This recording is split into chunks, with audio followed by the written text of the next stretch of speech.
तो आज हम मौलिक अधिकार की सीरीज में पार्ट नंबर 2 पढ़ेंगे। मैंने आपको बताया था कि इनिशियली हम मौलिक अधिकार को सुपरफिशियली देखेंगे, इसको समझेंगे और उसके बाद हम डिटेल अध्ययन करेंगे।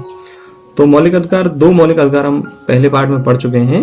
तो आपको पूरी तरह समझना है तो पहले वाले वीडियो को आप जरूर देखें, जिससे कि आपको अच्छे से समझ में आए। और यदि आप चैनल पर नए हो तो चैनल को सब्सक्राइब करें और वीडियो को पूरा एंड तक देखें।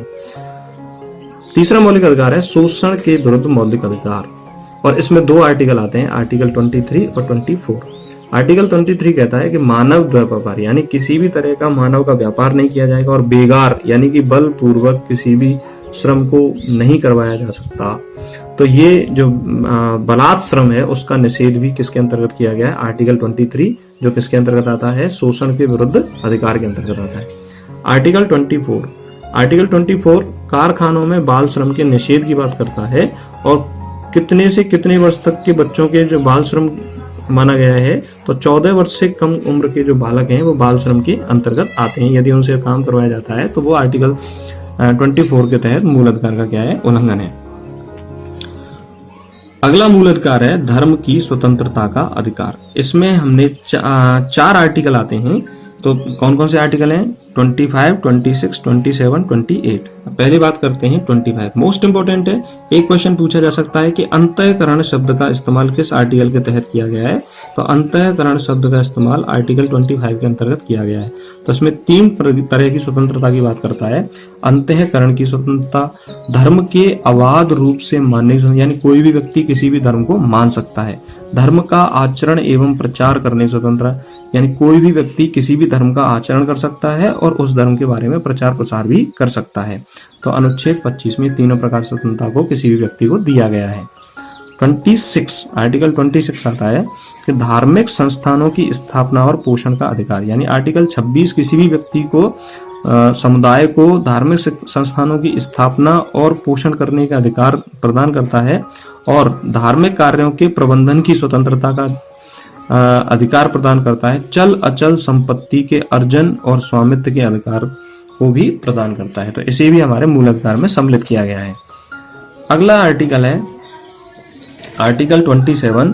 आर्टिकल 27 कहता है किसी भी धर्म की वृद्धि के लिए करों के संदाय के बारे में स्वतंत्रता, यानी कि कोई भी व्यक्ति अपने व्यय से पैसा खर्च करता है वह किसी धर्म की वृद्धि के लिए, तो उस व्यक्ति से किसी भी प्रकार का कर नहीं लिया जा सकता। ये बात कही गई है आर्टिकल 27 में।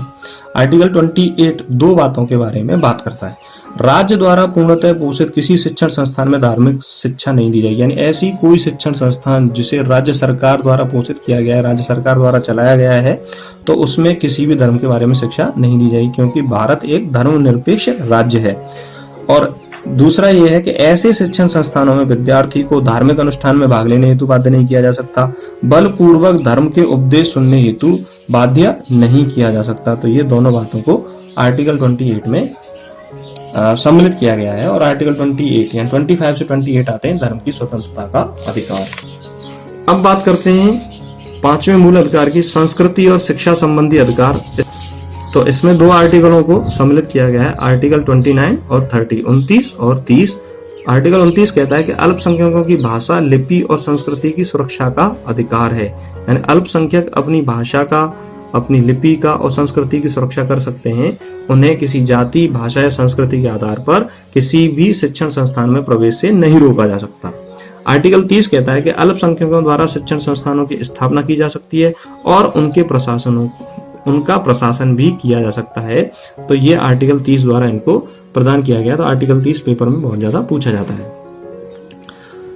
अगला जो मूल अधिकार है, 6वां मूल अधिकार, वर्तमान में हमारे 6 मूल अधिकार हैं और मूल संविधान में 7 मूल अधिकार थे। 6वां मूल अधिकार है संवैधानिक उपचारों का अधिकार, जैसे भीमराव अम्बेडकर ने संविधान की आत्मा कहा है।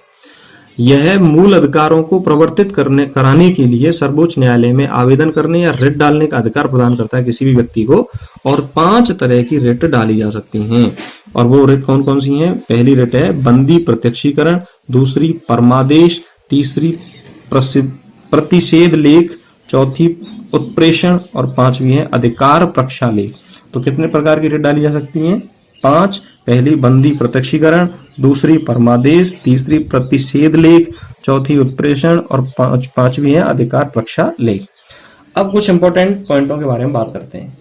पहला पॉइंट है कि गोलकनाथ बनाम पंजाब सरकार 1967 में एक वाद हुआ था, उसमें यह कहा गया कि संसद मूल अधिकारों में संशोधन नहीं कर सकती।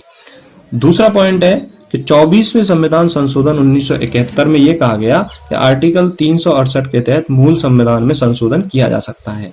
और तीसरा इंपॉर्टेंट पॉइंट है कि मिनर्वा मिल्स वर्सेस भारत संघ, ये 1980 में एक बात हुआ था, उसमें यह बताया गया कि मूल अधिकारों में संशोधन किया जा सकता है, लेकिन उस संशोधन को पुनरावलोकित भी किया जा सकता है उच्चतम न्यायालय के द्वारा। तो इस तरह से मूल अधिकारों का पार्ट नंबर 2 हमने पढ़ा है। आगे जो भी इंपॉर्टेंट पॉइंट है हम उनको डिस्कस करेंगे।